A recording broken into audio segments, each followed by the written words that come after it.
नमस्कार साथियों, देखिए आज है 14 जून और 14 जून को आपका राजस्थान पुलिस की जो आपकी एग्जाम हुई है उसकी आंसर की के बारे में अपन बात करते हैं। तो देखिए इसमें आपको एक क्वेश्चन पूछा गया था, नाथ द्वारा का प्राचीन नाम क्या है। तो देखिए नाथ द्वारा का जो प्राचीन नाम है वो आपका सिहाड़ है।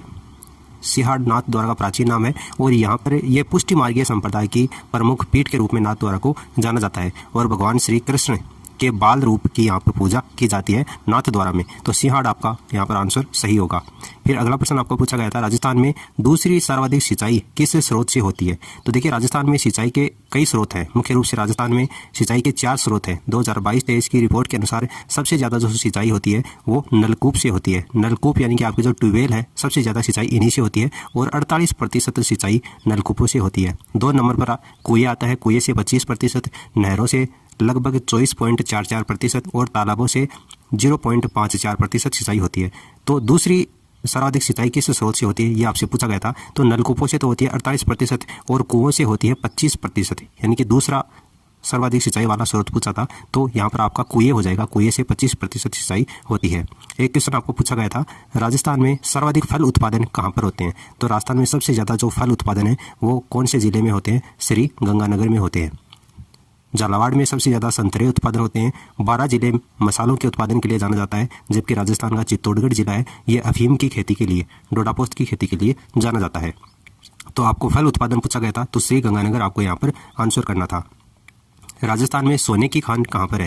राजस्थान में सोने की खान आपको पूछा गया था। तो राजस्थान में वैसे सोने की खान है वो बांसवाड़ा और दौसा जिले में है, लेकिन बांसवाड़ा और दौसा यहाँ पर आपको ऑप्शन में नहीं दे रखा था, आपको भीलवाड़ा ऑप्शन में दे रखा था। तो भीलवाड़ा का जो देवतलाई स्थान है, भीलवाड़ा का देवतलाई स्थान ये सोने की खान के लिए जाना जाता है। तो सोने की खान आपको भीलवाड़ा का देवतलाई स्थान करना था।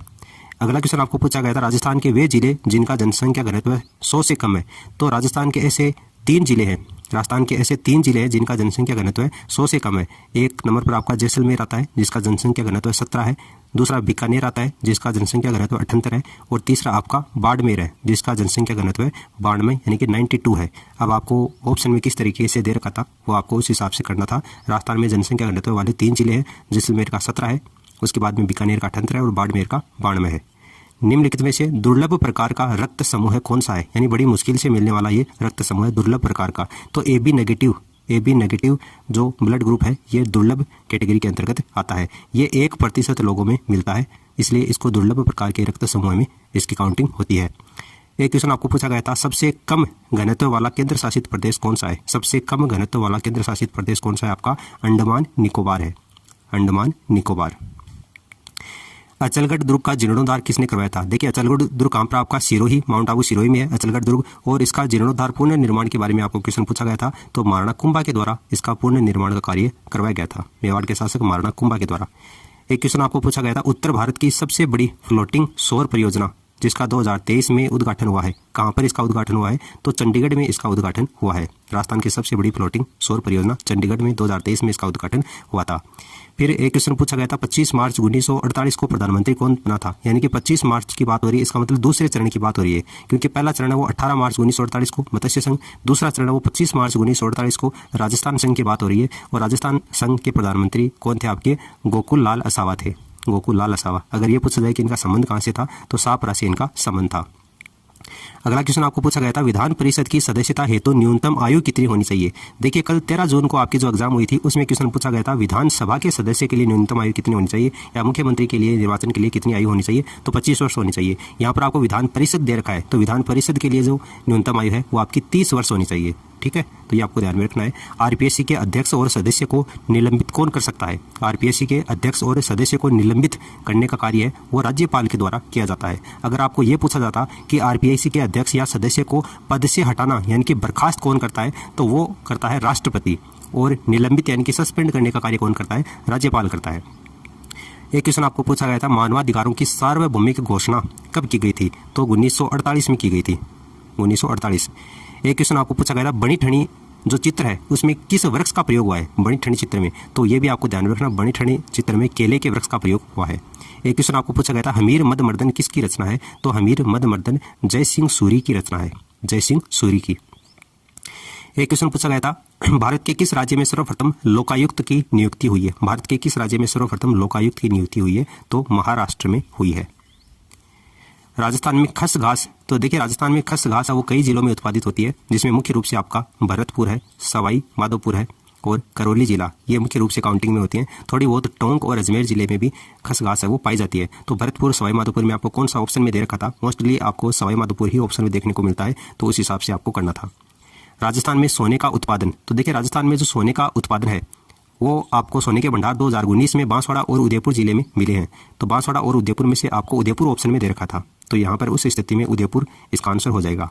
ओसिया के जैन मंदिर कहाँ पर है? तो ओसिया के जो जैन मंदिर है वो राजस्थान के जोधपुर जिले में है। भारत की कोकिला किसे कहा जाता है? भारत की कोकिला किसे कहा जाता है? सरोजनी नायडू को कहा जाता है, सरोजनी नायडू।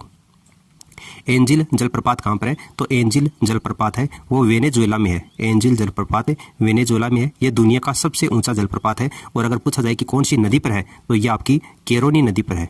केरोनी नदी के ऊपर एंजिल जलप्रपात है, जो कि आपका वेनेजुएला नामक देश में स्थित है। अम्ल वर्षा के लिए जिम्मेदार गैस कौन सी है? अम्ल वर्षा के लिए देखिए, एक तो होती है आपकी SO2 और एक होती है आपकी NO2। अब कौन सा आपको ऑप्शन में दे रखा था उस हिसाब से करना है, क्योंकि SO2 और जो NO2 गैसें हैं ये जलवाष्प के साथ में मिलकर सल्फ्यूरिक एसिड यानी कि एस्ट्रोसो नामक एसिड बनाती हैं, जो कि वर्षा के साथ में पृथ्वी के ऊपर आती हैं और इसे ही आपकी अम्ल वर्षा के नाम से जाना जाता है। तो SO2 और NO2 में से जो भी आपको ऑप्शन में दे रखा था उस हिसाब से आपको आंसर करना था।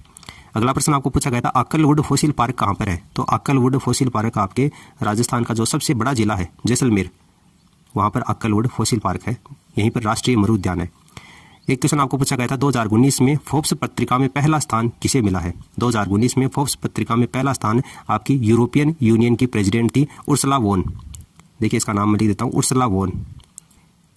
उर्सुला वोन को फोर्ब्स पत्रिका में स्थान मिला है, तो ये आपको ऑप्शन में दे रखा था। एक क्वेश्चन पूछा गया था राजस्थान में सास बहू का मंदिर कहाँ पर है? तो नागदा में। राजस्थान में सास बहू का मंदिर है वो नागदा उदयपुर में है। ठीक है।